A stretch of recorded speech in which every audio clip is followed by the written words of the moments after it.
What's going on, people? Welcome back to Blues Fans TV and welcome back to another video. Now, the January transfer window's among us and there's plenty of rumours of transfers going in and out of Chelsea.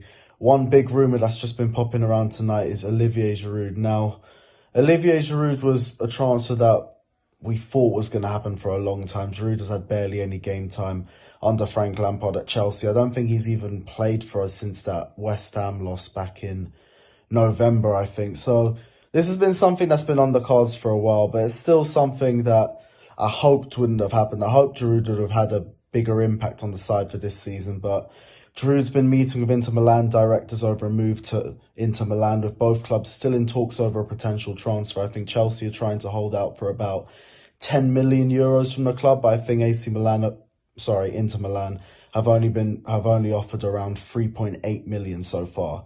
Now, Giroud's been a decent signing for us. He signed for us in January 2018 in a three-way deal that also saw Batshuayi go on loan to Dortmund for 6 months and Aubameyang go to Arsenal. Now, I was kind of hoping that we just cut out the middleman in this deal and we just sign Aubameyang straight up. But I will be respectful to Giroud. He's been a pretty decent signing for us. That first season he was with us, yes, it was a disappointing season for us, but he still popped up with amazing moments like the goal against Liverpool and the 1-0 win, that amazing goal against Southampton in the Cup semi-final, and also that comeback against Southampton when we were 2-0 down and we turned it around to 3-2 in about 10 minutes flat with 2 goals from Olivier Giroud.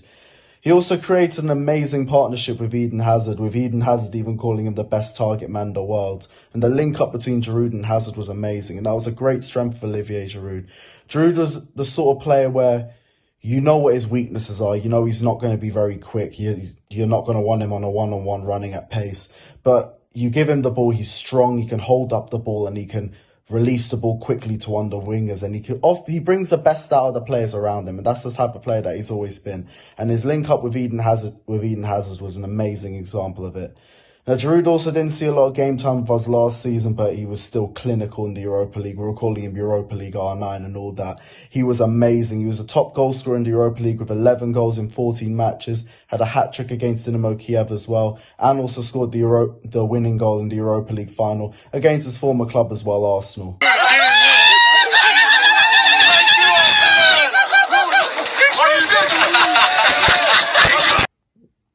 Now, even having limited game time for Chelsea, Olivier Giroud still had an amazing impact for his country.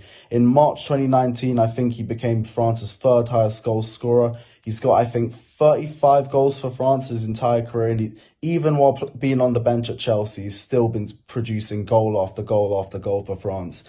And I'll be honest, Giroud's the sort of player I kind of wish we kept. I kind of wish we would keep, because I feel like he's a sort of player that could turn up in key moments. And granted, he does have his limitations, I get that, but Giroud's the sort of player who's going to stay at the same level for ages. And I think Giroud, if you can turn the system around to his strengths, you can get the best out of him. And if you get the best out of Giroud, you can also get the best out of the players around you, because he's always going to be trying to get the best out of them with the killer through balls that he's always going to be getting. Because Giroud's simple. He's going to hold the ball down and he's going to release it to one of the players. He's going to create space in behind for them to run in behind.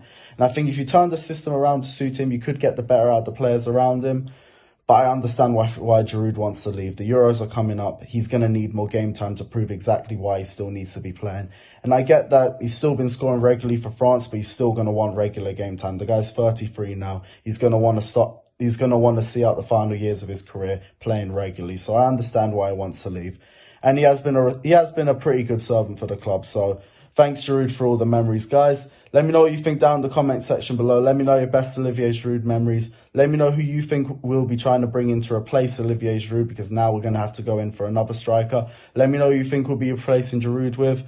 Don't forget to like and subscribe to Blues Fans TV, because we're this close to 100k. We're like about 7k off right now, so we could do with every single subscriber. So if you want, please don't forget to like and subscribe. It will mean the world to all of us, and we'll see you very, very soon. Up the Chelsea.